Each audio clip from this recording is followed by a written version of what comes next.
ಜನ್ಮಸ್ಥಳ ಅಂಜನಾದ್ರಿ ಬೆಟ್ಟಕ್ಕೆ ಆಗಮಿಸುವ ಭಕ್ತರ ಸಂಖ್ಯೆ ದಿನದಿಂದ ದಿನಕ್ಕೆ ಹೆಚ್ಚುತ್ತಿದೆ. ಆದ್ರೆ 575 ಮೆಟ್ಟಿಲುಗಳನ್ನ ಹತ್ತಿ ಹನುಮಂತನ ದರ್ಶನ ಪಡೆಯುವುದು ವಯೋವೃದ್ಧರು ಮತ್ತು ಮಕ್ಕಳಿಗೆ ಹರಸಾಹಸವಾಗಿತ್ತು. ಭಕ್ತರ ಈ ಸಂಕಷ್ಟಕ್ಕೆ ಶೀಘ್ರದಲ್ಲೇ ತೆರೆ ಬೀಳಲಿದ್ದು, ಅಂಜನಾದ್ರಿಯಲ್ಲಿ ಬಹು ನಿರೀಕ್ಷಿತ ರೋಪ್ ವೇ ಕಾಮಗಾರಿ ಆರಂಭಕ್ಕೆ ಮುಹೂರ್ತ ಫಿಕ್ಸ್ ಆಗಿದೆ. ಅಂಜನಾದ್ರಿ ಬೆಟ್ಟಕ್ಕೆ ರೋಪ್ ವೇ ನಿರ್ಮಿಸಬೇಕೆಂಬ ಶಾಸಕ ಜನಾರ್ದನ್ ರೆಡ್ಡಿ ಅವರ ಸುದೀರ್ಘ ಮನವಿಯನ್ನ ಪುರಸ್ಕರಿಸಿರುವ ಕೇಂದ್ರ ಮತ್ತು ರಾಜ್ಯ ಸರ್ಕಾರಗಳು ಈಗಾಗಲೇ ಅನುದಾನ ಬಿಡುಗಡೆ ಮಾಡಿ ಕಾಮಗಾರಿಗೆ ಹಸಿರು ನಿಶಾನೆ ತೋರಿಸಿವೆ.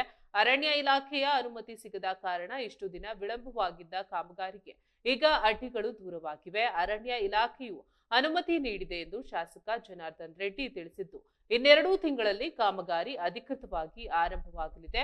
ಪ್ರಸ್ತುತ ವಯೋವೃದ್ಧರು ಬಹಳ ಪ್ರಯಾಸದಿಂದ ಬೆಟ್ಟವೇರಿ ದರ್ಶನ ಪಡೆಯುತ್ತಿದ್ದಾರೆ. ರೋಪ್ ವೇ ವ್ಯವಸ್ಥೆಯಾದ್ರೆ ಯಾವುದೇ ಆಯಾಸವಿಲ್ಲದೆ ಸುರಕ್ಷಿತವಾಗಿ ಬೆಟ್ಟದ ತುದಿಗೆ ತಲುಪಿ ಆಂಜನೇಯನ ದರ್ಶನ ಪಡೆಯಬಹುದು. ಇದು ಹನುಮ ಜನ್ಮಸ್ಥಳಕ್ಕೆ ಆಗಮಿಸುವ ಪ್ರವಾಸಿಗರ ಸಂಖ್ಯೆ ಮತ್ತಷ್ಟು ಹೆಚ್ಚಿಸಲು ಕಾರಣವಾಗಲಿದೆ ಎಂದು ನಿರೀಕ್ಷಿಸಲಾಗಿದೆ.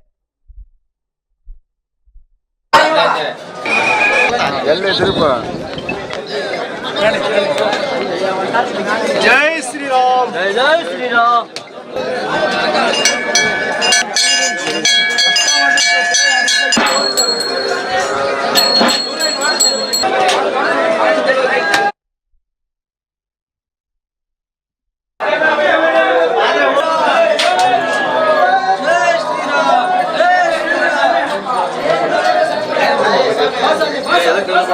ಈಗ ನಾವು ಬೆನ್ ಮಾಡಿ ದರ್ಶನ ಆಗಲ್ಲ ಎಲ್ಲ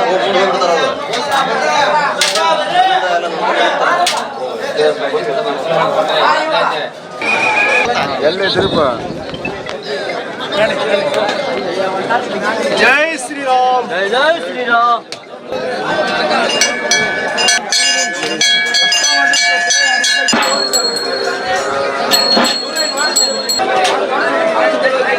ಪ್ಲಾನ್ ಎಲ್ಲ ರೆಡಿಯಾಗಿದೆ. ಇವಾಗ ಫಾರೆಸ್ಟ್ ಕ್ಲಿಯರೆನ್ಸು ಫಾರೆಸ್ಟ್ ವ್ಯಾಪ್ತಿಗೆ ಇಲ್ಲ ಅಂದ ತಕ್ಷಣ ಕೆಲಸಗಳೆಲ್ಲ ಪ್ರಾರಂಭ ಆಗುತ್ತೆ.